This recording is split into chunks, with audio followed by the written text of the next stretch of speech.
பாஸ்ல ticket to ஃபைனாலே car task இப்போ நடந்திருக்கு. ஸோ அந்த டாஸ்க்ல கமருதீனுக்கும் சாண்ட்ராக்கும் நடந்த சண்டையில சாண்ட்ராக்கு பேனிக் அட்டாக் வந்து அவங்க ஹாஸ்பிட்டல்ல சேர்க்கப்பட்டதா சொல்லப்படுது.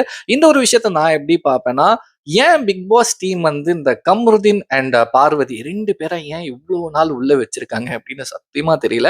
ஏன்னா டே 1ல இருந்து இப்போ வரைக்கும் அன்பார்லிமெண்ட் வேர்ட்ஸ் ரொம்பவும் கேவலமா, டாக்ஸிக்கா, நெகட்டிவான விஷயங்கள நிறைய விஷயங்கள பரப்பிட்டு இருக்காங்க. பிக் பாஸ் ரூல்ஸையுமே ஃபாலோ பண்றது கிடையாது. அடுத்தவங்களை எப்படியாச்சும் வார்த்தையில ஹர்ட் பண்ணணும் அப்படின்ட்டு நிறைய விஷயங்களை பண்ணிட்டு இருக்காங்க.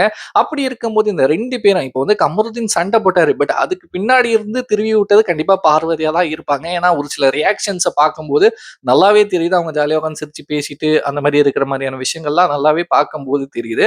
ஸோ ஏன் பிக் பாஸ் டீம் இவ்வளோ இவங்க பண்ணி, ஏன்னா வாரம் வாரம் சொல்றாங்க இந்த மாதிரி வார்த்தையை விடாதீங்க, அடுத்தவங்கள அந்த மாதிரி கேவலமா பேசாதீங்க அப்படின்னு சொல்லியும் மறுபடியும் மறுபடியும் நான் அப்படி தாண்டா பண்ணுவேன் அப்படின்னு பண்ணிட்டு இருக்காங்க. ஏன் இவங்களை வந்து இவ்வளோ நாள் வச்சிருக்காங்க அப்படின்னு எனக்கு நிஜமா தெரியல.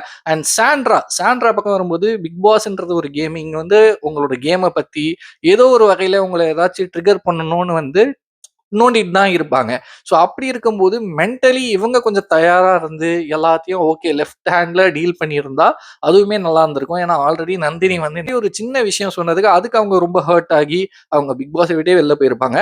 பட் சாண்ட்ராவை பார்த்து கமருதீன் பேசின விஷயங்கள், பண்ண விஷயங்கள் ரொம்பவே தவறு அப்படின்ற மாதிரி தான் நானுமே சொல்லுவேன். இப்பதான் கொஞ்சம் கொஞ்சமா லைவ்ல போட ஆரம்பிச்சிருக்காங்க. ஸோ எப்படி என்ன நடக்குது அப்படின்றத பத்தி வெயிட் பண்ணி பார்ப்போம். அண்ட் இதை பத்தி நீங்க என்ன நினைக்கிறீங்களோ மறக்காம என் கூட ஷேர் பண்ணிக்கோங்க. அண்ட் முக்கியமான ஒரு விஷயம் வந்து டிக்கெட் டு ஃபினாலேல வந்து அரோரா தான் ஜெயிச்சிருக்கிறதாவும் சொல்லப்படுது.